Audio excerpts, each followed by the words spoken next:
సార్వత్రిక ఎన్నికల ప్రచారంలో భాగంగా గాండ్లపేట మండలంలో ఇంటింటా ప్రచారం. కందికుంటకు హారతులిచ్చి స్వాగతం పలికిన మహిళలు.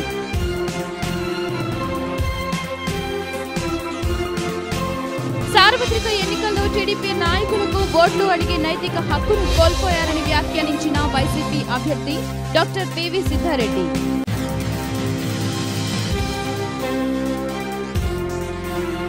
కదిరిలో ఒక్కసారిగా వేడెక్కిన రాజకీయాలు.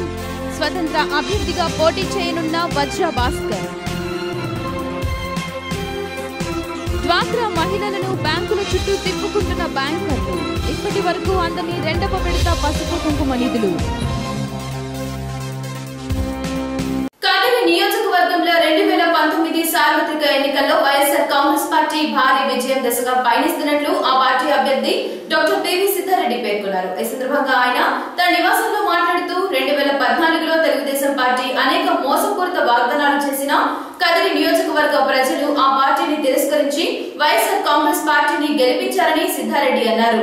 అటువంటి బలమైన కార్యకర్తలు ఉన్న నియోజకవర్గం ఇది అని, ఈసారి ఎన్నికల్లో కూడా భారీ విజయం సాధించేందుకు కార్యకర్తలు బాగా కృషి చేస్తున్నారని అన్నారు. ఇంతవరకు తెలుగుదేశం పార్టీ కదిరిలో అభ్యర్థిని ప్రకటించుకోలేని పరిస్థితి అని అన్నారు. కదిరి టీడీపీ నాయకులు గత 5 సంవత్సరాలుగా నియోజకవర్గ ప్రజలను పట్టించుకోకుండా కేవలం ఆధిపత్యం కోసం పాకులాడి ప్రజల సమస్యలను పట్టించుకోలేదన్నారు. సార్వత్రిక ఎన్నికల్లో టీడీపీ నాయకులకు ఓట్లు అడిగే నైతిక హక్కు కోల్పోయారని అన్నారు. కదిరి నియోజకవర్గం 2019 ఏప్రిల్ 11న జరిగే ఎన్నికల్లో భారీ విజయం దిశగా దూసుకెళ్తా ఉన్నాం. 2014 ఎన్నికల్లోనే చంద్రబాబు నాయుడు ఎన్ని మోసపూరిత హామీలు ఇచ్చినా కూడా కదిరి ప్రజలు ఆ పార్టీని తిరస్కరించి ఇక్కడ వైఎస్ఆర్ కాంగ్రెస్ పార్టీని గెలిపించడం జరిగింది. ఇక్కడ ఉన్నటువంటి కార్యకర్తల బలం చాలా అద్భుతంగా పార్టీ విజయం దిశగా పనిచేస్తూ ఉన్నారు. 2019 ఎన్నికల్లో మరింత బ్రహ్మాండమైన మెజారిటీతో గెలవబోతూ ఉన్నాం. ఇక్కడ ఉన్నటువంటి తెలుగుదేశం పార్టీ ఈరోజు కూడా అభ్యర్థిని నిర్ణయించుకోలేని పరిస్థితి. నిర్ణయించుకున్నా కూడా వాళ్ళు కనీసం ఈరోజు ఓట్లు అడిగే కనీస హక్కు కూడా కోల్పోయిన పరిస్థితి మనం చూస్తూ ఉన్నాం. 5 సంవత్సరాల కాలంలో పూర్తిగా నియోజకవర్గ అభివృద్ధిని పక్కన పెట్టి వాళ్ళ కేవలం ఆధిపత్య పోరు కోసం నియోజకవర్గ ప్రజల్ని పూర్తిగా నట్టేట ముంచేసిన పరిస్థితి చూసినాం. దాదాపుగా 4.5 సంవత్సరాల క్రితం అధికారిక హోదాలో ముఖ్యమంత్రి ఇచ్చిన హామీలు ఈరోజు ఒక్క హామీని కూడా అమలు పరుచుకోలేని దుస్థితిలో స్థానిక తెలుగుదేశం నాయకులు ఉన్నారు. రింగ్ రోడ్ అయితేనేమి, అండర్ గ్రౌండ్ డ్రైనేజ్ లాంటివి అయితేనేమి, ఇంకా కదిరికి కావాల్సిన ముఖ్యంగా మరొక్కటి అంద్రినీవా జలాలు. ఈరోజు దాదాపుగా 3 నెలల నుంచి మా కళ్ళ ముందే నియోజకవర్గంలో ఉన్నటువంటి దాదాపు 50 కిలోమీటర్ల పొడవు ఉండే కాలువ ఉంది మాకు. ఈ కాలువ వెంబడి 3 నెలలుగా ఈ నీళ్లు కుప్పానికి తరలించకపోతూ ఉంటే మేమంతా చూస్తూ ఉండాల్సిన పరిస్థితి. ఈరోజు నియోజకవర్గంలో ఏ గ్రామంలో కూడా తాగడానికి నీళ్లు లేవు.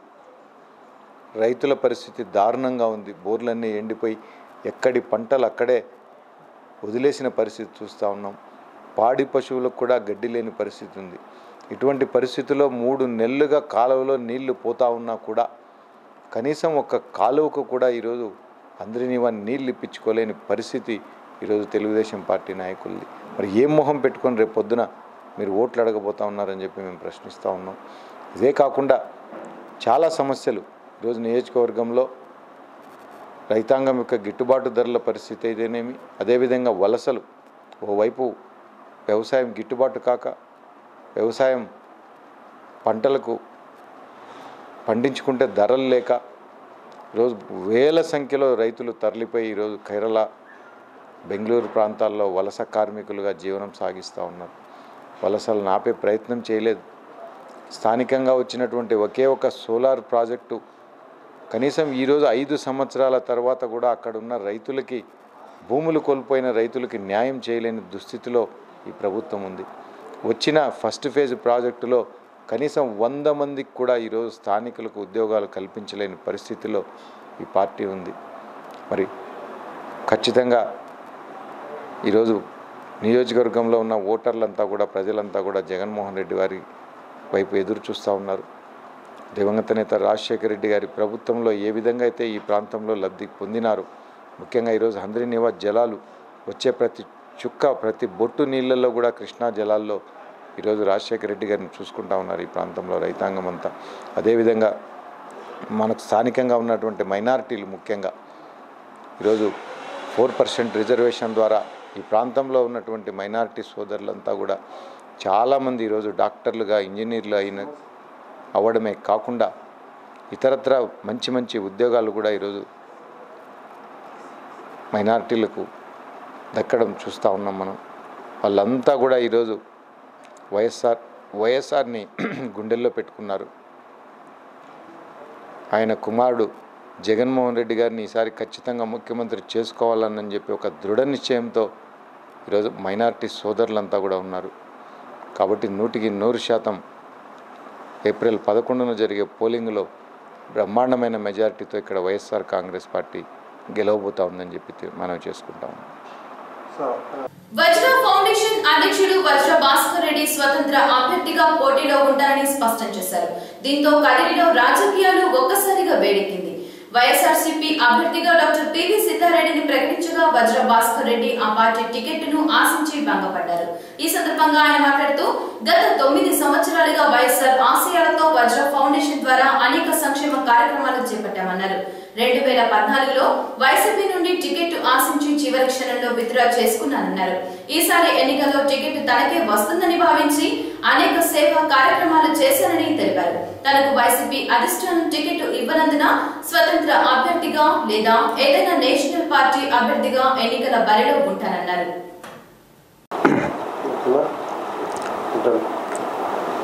ఈరోజు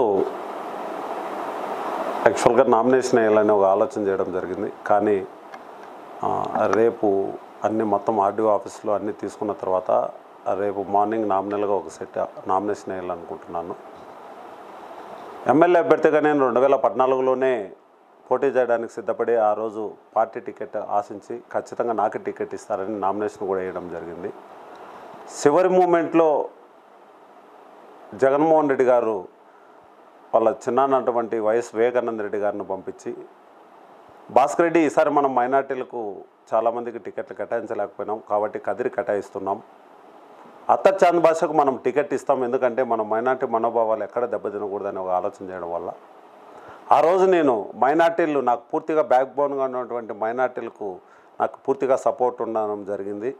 అందు కారణంగా మైనార్టీల యొక్క మనోభావాల ప్రకారం ఆ రోజు అత్తర్ చాంద్ భాషకు టికెట్ ఇవ్వడమే కాకుండా నేను పోటీలో నుంచి తప్పుకొని ఆయన గెలుపుకు అవసరమైన ఓట్లతో పాటు నా యొక్క విత్డ్రా చేసుకోవడం వల్ల ఆ రోజు ప్రజలకు కూడా ఒక మెసేజ్ ఇవ్వడం జరిగింది.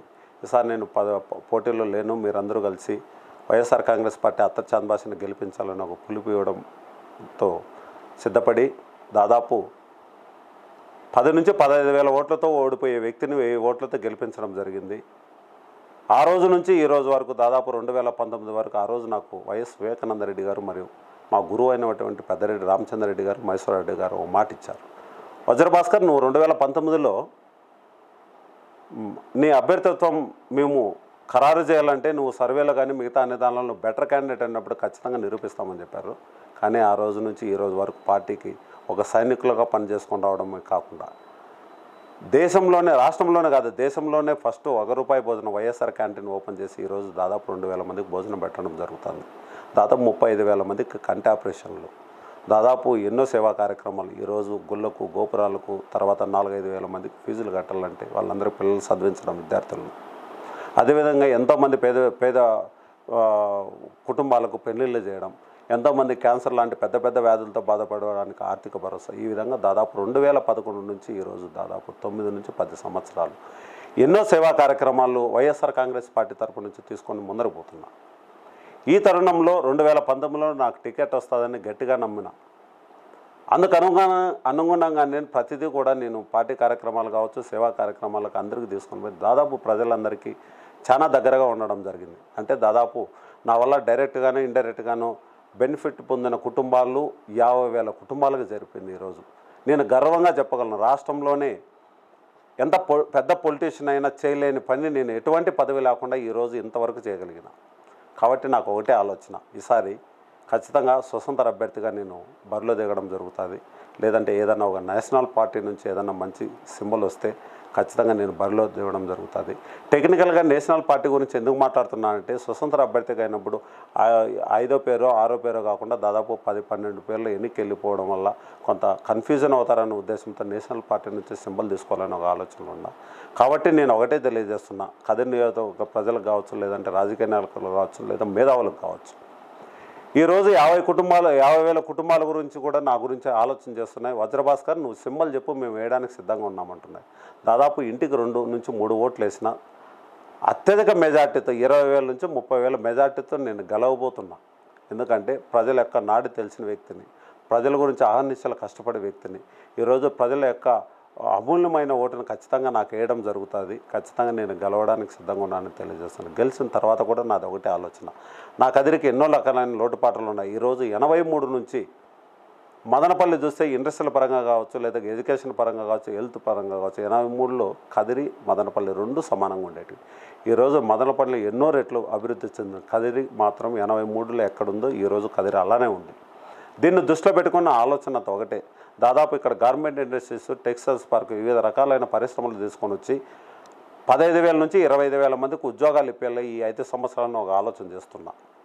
అదేవిధంగా ముఖ్యంగా మెటర్నరీ హాస్పిటల్, అంటే కార్పొరేట్ స్థాయిలో ఇక్కడ హాస్పిటల్ లేకపోవడం వల్ల ఎంతోమంది డెలివరీస్ అంతా కూడా చాలా ఇబ్బంది పడి ప్రైవేట్ హాస్పిటల్ విపరీతమైన డబ్బులు కట్టి వాళ్ళ నుంచి డబ్బులు పేదవాళ్ళు కనుక, ఎందుకంటే ఇక్కడ కరువు ప్రాంతం కదిరంతా కూడా డబ్బులు కట్టాలంటే చాలా ఇబ్బంది పడుతున్నారు.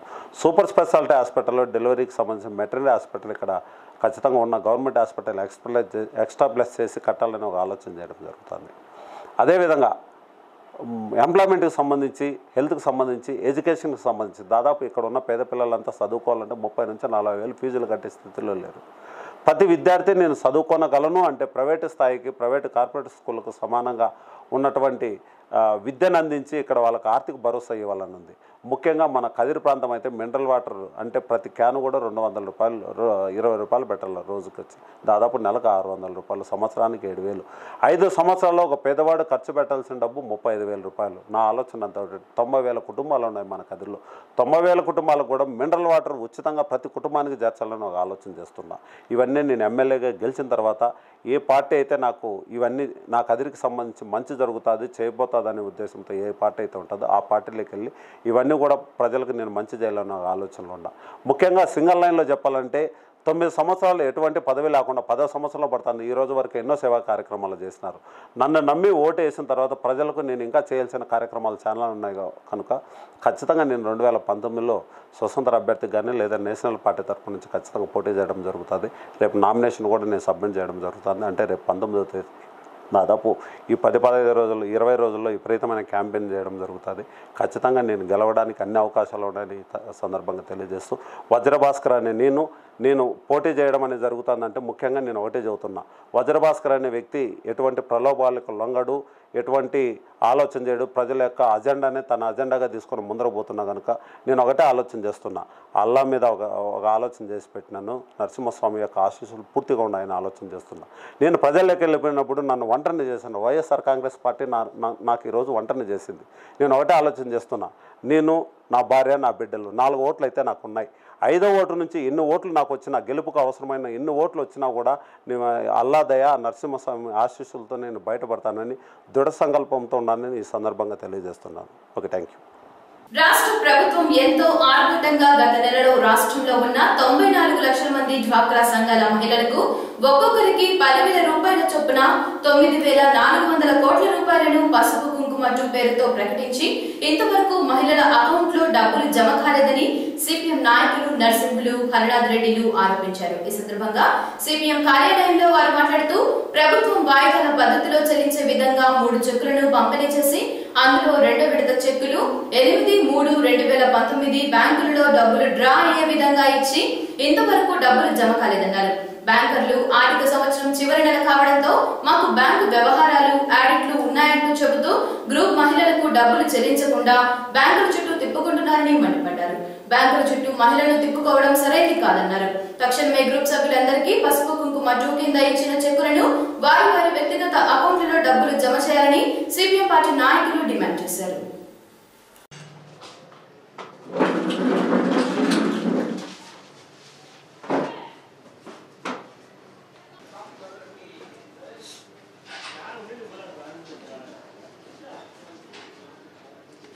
రాష్ట్ర ప్రభుత్వం పసుపు కుంకుమ పేరుతో డ్వాక్రా గ్రూపుల్లో ఉన్న మహిళలందరికీ కూడా 10,000 రూపాయల చొప్పున డబ్బులు ఇస్తామని చెప్పి వాయిదాల పద్ధతిలో చెల్లించే విధంగా 3 చెక్కులను పంపిణీ చేశారు.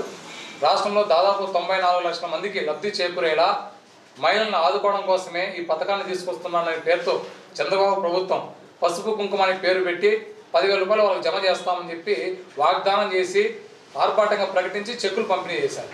దాంట్లో ఆ చెక్కుల్లో మొదటి విడతగా 2,500, రెండో విడతగా 3,500, మూడో విడతగా 4,000 రూపాయలు, ఈ రకంగా 3 వాయిదాల పద్ధతిలో డబ్బులు చెల్లించే విధంగా చెక్కులు పంపిణీ చేశారు. అయితే ఈ రెండవ చెక్కు 8వ తేదీ 3వ నెల 2019లో ఈ చెక్కు మారే విధంగా ప్రభుత్వం చెక్కులు మంజూరు చేసింది. ఈరోజు కదిరిలో ఇంతవరకు కూడా బ్యాంకుల చుట్టూ తిరుగుతున్నారు మహిళలు రెండవ చెక్కు డ్రా చేసుకోవడానికి. 8వ తేదీ బ్యాంకుకి వేస్తే ఇప్పటికి కూడా వారం అవుతున్నప్పుడు కూడా ఇప్పటికి కూడా ఆ చెక్కులకు సంబంధించిన డబ్బులు ఆ మహిళా సంఘాల సభ్యులకి వాళ్ళ అకౌంట్లకు కానీ వేయడం కానీ లేదా వాళ్ళకి ఇవ్వడం కానీ చేయాలి. దీనికి బ్యాంకు వాళ్ళు చాలా రకరకాల కారణాలు చెప్తున్నారు.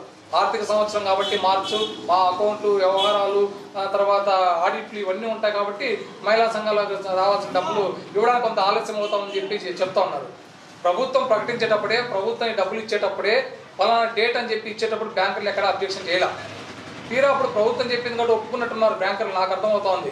అయితే ఈరోజు తీరా డబ్బులు జమ చేయాలంటే మాత్రం చివరి సంవత్సరం కాబట్టి మార్చి ఏది అకౌంట్ సంబంధించి ఈ మార్చిలో మా బ్యాంక్ వివరాలు చూసుకోవాలని చెప్పేసి కారణాలు చెప్తున్నారు.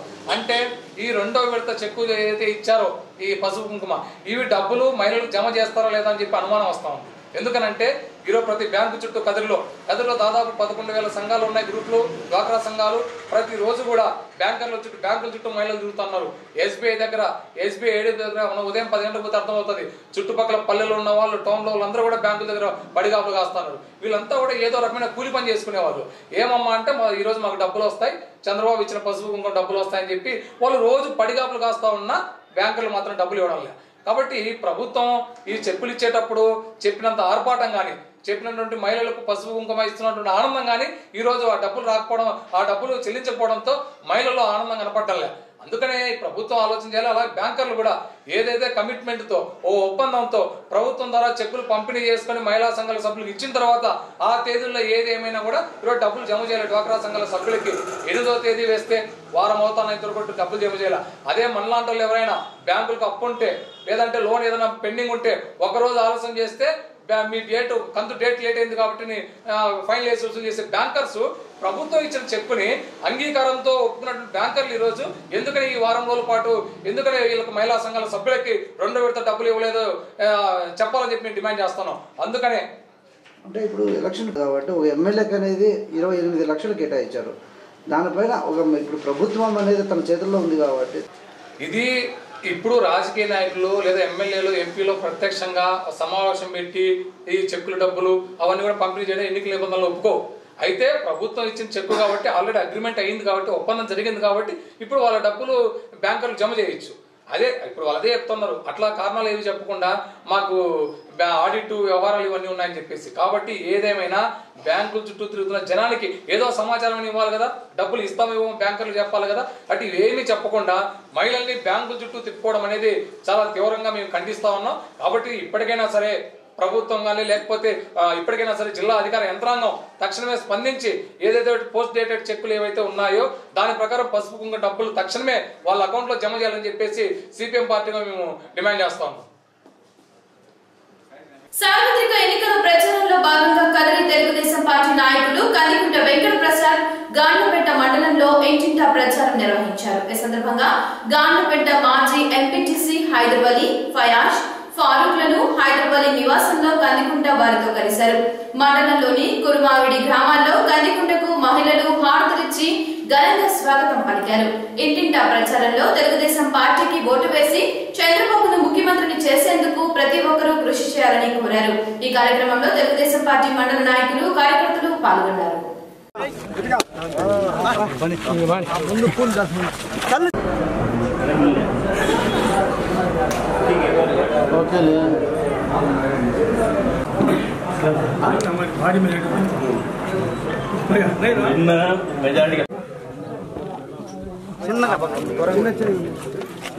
హలో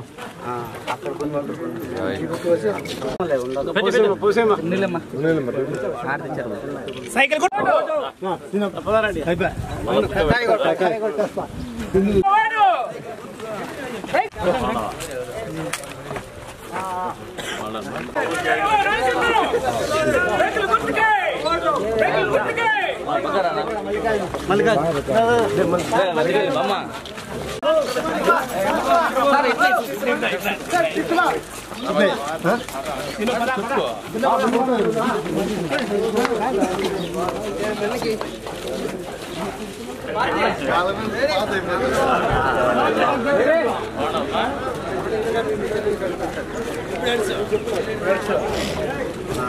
ఆడిపోతాను ఇప్పుడు మనం అవైల్ చేసుకుంటాం.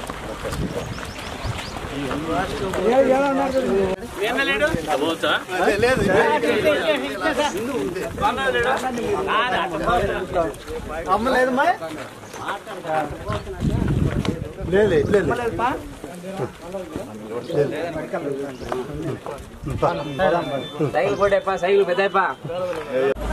సార్వత్రిక ఎన్నికల్లో భాగంగా 2019 సార్వత్రిక ఎన్నికల్లో భాగంగా ఈరోజున కదిరి నియోజకవర్గంలో గాండపెంట మండలంలో తెలుగుదేశం పార్టీ అభ్యర్థిగా నేను, తెలుగుదేశం పార్టీ ఎంపీ అభ్యర్థి గౌరవనీయులు పెద్దలు నిమ్మల కృష్ణప్పన్న గారి కుమారుడు అంబరీష్ ఆయన తరఫున ఓటర్లను తెలుగుదేశం పార్టీకి ఓటేయమని చెప్పేసి ప్రచార కార్యక్రమం నిర్వహిస్తున్నాము. ఈ రోజున పేద ప్రజల్లో ఉత్సాహం, ఒక పండగ వచ్చింది అనే ఆలోచనతో ఉన్నారు. మళ్ళీ చంద్రబాబు నాయుడు గారిని ముఖ్యమంత్రిని చేసుకోవాలా, ఈ రాష్ట్రంలో తెలుగుదేశం ప్రభుత్వం కొనసాగించేటువంటి విధంగా పేద ప్రజల ఆలోచనలు కానీ వాళ్ళ ఆశలు కానీ ప్రస్ఫుటంగా కనపడుతూ వస్తుంది. ఎందుకంటే ఇందాక ఒక వితంతు ఎస్సీ వితంతుని అడిగితే నాయకుల్ని కూడా దండిస్తూ మీరేం చెప్పనక్కర్లేదు, మాకు తెలుసు, మాకు భగవంతుడు రూపాయి కూడా ఇవ్వని ఈ కాలంలో ఆయన మాకు నెల నెల ఇంటి బిడ్డ మాదిరిగా 1వ తారీఖున జీతం ఇచ్చినట్టు ఇస్తున్నాడు. ఆ ప్రభుత్వం కానీ ఆ మనిషి కానీ ఖచ్చితంగా ముఖ్యమంత్రిగా ఉండాలి, ఈ ప్రభుత్వం కొనసాగాలనే ఆలోచనతోనే వాళ్ళందరూ కూడా మాట్లాడడం జరుగుతుంది. నీటి ఎద్దడి తీవ్రంగా ఉంది అన్ని ప్రాంతాల్లో కూడా. వీటన్నిటికి కారణం ఏదంటే ఏదైతే పోలవరం ప్రాజెక్టు కేంద్రం సకాలంలో సహాయం చేస్తుంటే ఈ పార్టీకి పూర్తయ్యేది. కేంద్రం మొండి చేయి చూపిన ప్రతిపక్ష పార్టీ కోర్టుకు వేసి గ్రీన్ ట్రిబ్యునల్కి పోయేసి మోకాలు అడ్డినా కూడా ముఖ్యమంత్రి చొరవ వల్లనే ఈరోజు 68% మేర పోలవరం ప్రాజెక్టు పూర్తవుతూ వస్తూ ఉంది. నిధులు లేమున్నా కూడా రాష్ట్ర ప్రభుత్వం ఏమాత్రం వెనకాడకుండా పోలవరం ప్రాజెక్టు పూర్తి చేసేటువంటి ప్రక్రియ యుద్ధ ప్రాతిపదిక మీద చేస్తున్నటువంటి పరిస్థితి. ఒకసారి పోలవరం అనేది పూర్తి అయితే ఏదైతే ఈ ప్రాంతంలో నదీ జలాలు వచ్చినాయి, కృష్ణా నదీ జలాలు అందరి నిజవాసుల జలస్రవంతి ద్వారా తక్కువ నీళ్ళు ఈ రోజున వస్తూ ఉన్నాయి. వచ్చే రోజున భవిష్యత్తులో పోలవరం ప్రాజెక్టే పూర్తి అయిపోతే 100% పూర్తి అయితే ఈ ప్రాంతంలో నదీ జలాలు నిరంతరం ప్రవహించేటువంటి పరిస్థితి తలెత్తిపోతాయి. తద్వారా వర్షాభావ పరిస్థితులు ఉన్నప్పటికీ పంట కుంటలు కావచ్చు, నీటి కుంటలు కావచ్చు, చెరువుల్ని కావచ్చు, నదీ జలాలతో నింపి ఈ ప్రాంతంలో భూగర్భ జలాల మట్టాన్ని పెంపొందించేటువంటి కార్యక్రమము, వ్యవసాయం చేసేటువంటి కార్యక్రమము, భూగర్భ జలాలు పెరిగితే ఏవైతే బోర్లు ఉన్నాయో తాగునీటి కోసం పూర్తిగా రీఛార్జ్ అయ్యేటువంటి పరిస్థితి ఉంది. అంతేకాదు కదిరి ప్రాంతంలో మున్సిపాలిటీకి చెర్లోపల్లి డ్యామ్ ద్వారా 0.25 TMC కృష్ణా వాటర్ని కూడా కేటాయించడం జరిగింది ప్రభుత్వం జీవో ద్వారా. ఇంత పెద్ద ఎత్తున కార్యక్రమాలు చేస్తున్నటువంటి ప్రభుత్వం యొక్క ఆలోచన విధానము ప్రజల జీవితాల్లో సంతోషాన్ని నింపాలనే ఒక ప్రయత్నం జరుగుతూ వస్తాం. అది దాదాపు సఫలీకృతమయ్యేటువంటి పరిస్థితులు దరిదాపుల్లో కనపడుతున్నాయి. ఎందుకంటే ఈరోజు పేద ప్రజలు గ్రామాల్లోకి వస్తే సీసీ రోడ్లు పెద్ద ఎత్తున కనపడుతున్నాయి, LED లైట్ పెద్ద ఎత్తున కనపడుతున్నాయి, సకాలంలో రేషన్ ఇస్తున్నారు. ఎక్కడ కూడా రేషన్ డీలర్ల దౌర్జన్యం కానీ లేదంటే పెత్తందారి విధానం కానీ కనపడడం లేదు. అంతేకాకుండా పెన్షన్స్, నిరుద్యోగ భృతి, గర్భిణీ స్త్రీల గురించి ప్రభుత్వం చేస్తున్నటువంటి కార్యక్రమాలు, పిల్లల చదువు గురించి, నిరుద్యోగ యువతకు భృతి ఇస్తున్నటువంటి పరిస్థితులు వెరసి ఇవన్నీ కూడా ఈ ప్రభుత్వాన్ని దాదాపు 80% మేర ప్రజలు ఆశీర్వదించడానికి సిద్ధంగా ఉన్నారు. ఈ ఎన్నికలు కేవలం నామమాత్రంగానే ఉంటాయి. వచ్చే రోజుల్లో మళ్ళీ తెలుగుదేశం ప్రభుత్వానికి ఎక్స్టెన్షన్ అనేది ఆటోమేటిక్గా జరిగేటువంటి ప్రక్రియ ఈ రాష్ట్రంలో జరగబోతోందని చెప్పేసి ఈ సందర్భంగా తెలియజేసుకుంటూ ప్రజలు కూడా ఈ ప్రత్యేకించి మన కదిరి నియోజకవర్గంలో బీసీలు పెద్ద ఎత్తున ఉన్నారు, మైనార్టీలు పెద్ద ఎత్తున ఈసారి బీజేపీతో తెగతెంపులు చేసుకోవడంతో గతంలో నరేంద్ర మోడీతో పోయినటువంటి పరిస్థితుల్లో తెలుగుదేశం పార్టీతో రాలేక మనసులో ఉన్నా కూడా చేయూతనివ్వలేక ఈ రోజున నరేంద్ర మోడీ చేసినటువంటి ఒక మోసాన్ని, కపటను, కుట్రని అందరూ అర్థం చేసుకొని ప్రత్యేకించి మైనార్టీ వర్గాలు అయితే వన్ సైడ్గా కదిరి నియోజకవర్గంలో తెలుగుదేశం పార్టీకి ఓటేయడానికి సిద్ధంగా ఉన్నాయి. బీసీలు మొదటి నుంచి కూడా పెట్టనకోటగా వస్తున్నారు. దాదాపు 1,00,000 ఓటర్లు బీసీలు ఉన్నారు, 38-39 వేల ఓటర్లు ముస్లిమ్స్ ఉన్నారు. ఇవన్నీ కూడా వన్ సైడ్గా వచ్చే రోజుల్లో పోలవబోతున్నాయి సైకిల్ గుర్తుకి. తద్వారా ఈ నియోజకవర్గంలో మంచి మెజారిటీతో తెలుగుదేశం పార్టీని గెలిపించబోతున్నారని చెప్పేసి కూడా ఈ సందర్భంగా తెలియజేస్తాను. ప్రత్యేకించి ఈరోజు ఉదయమే నాకు కూడా సందేశం ఇచ్చినారు, అభ్యర్థిగా నేనే పోటీ చేస్తాను.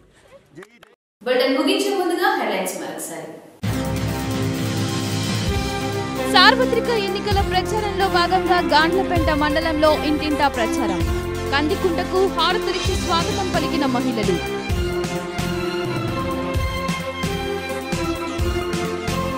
సార్వత్రిక ఎన్నికల్లో టీడీపీ నాయకులకు ఓట్లు అడిగే నైతిక హక్కును కోల్పోయారని వ్యాఖ్యానించిన వైసీపీ అభ్యర్థి డాక్టర్ పివి సిద్ధారెడ్డి.